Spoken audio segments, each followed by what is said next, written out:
Hey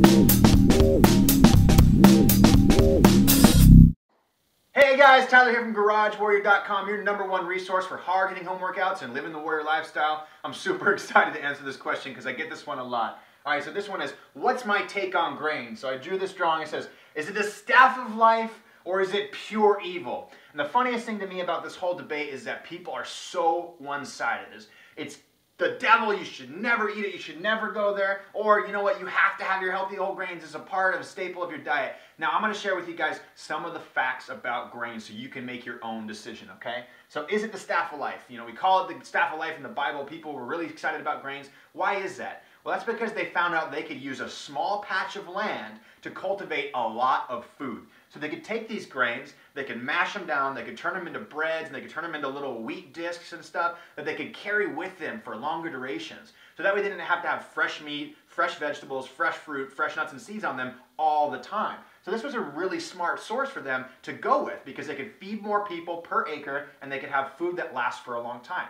Now the other thing that you have to know is the wheat of the past is different than the wheat of now. Now what they did, and I think it was in the 1950s, 60s, 70s, somewhere around there, is they started taking wheat and they said, how can we make this yield more food per acre? So they started dumping toxic chemicals on it and irradiating it until they found a seed that basically produced about 10 times the yield as traditional wheat. So over time, our wheat's gone from having like 14 chromosomes to I believe 42. And there's a great book on this topic called Wheat Belly by Dr. William Davis. He's an actual MD who's done a lot of research on this topic, and he could smoke anybody when it comes to talking about grains, okay? So the wheat of the past that we talked about as being healthy is not the same wheat of today, right? So if you make a Frankenstein food and you eat it and you have no idea what it does to your body, then there's some risks right there. So was it good in the past?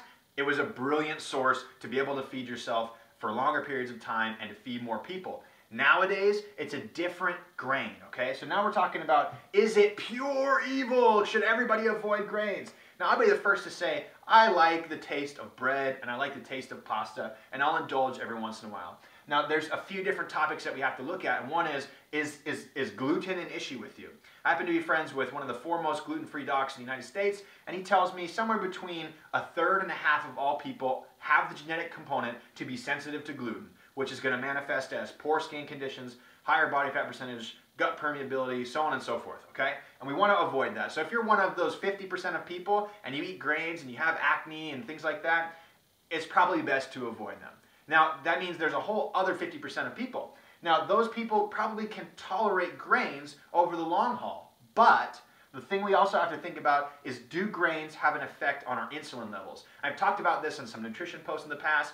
One of the things we don't know about, like wheat, for example, is that wheat bread is higher on the glycemic index than table sugar.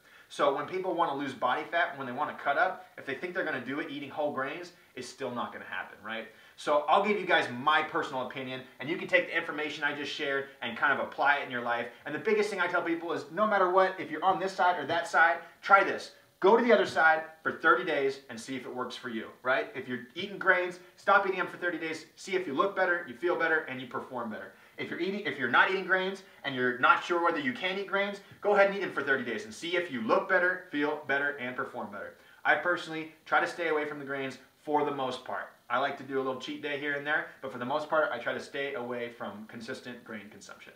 All right, you guys, if you dig this video, please click the like button, share it with your friends, help me spread the warrior message. Thanks so much for watching, and go to GarageWarrior.com.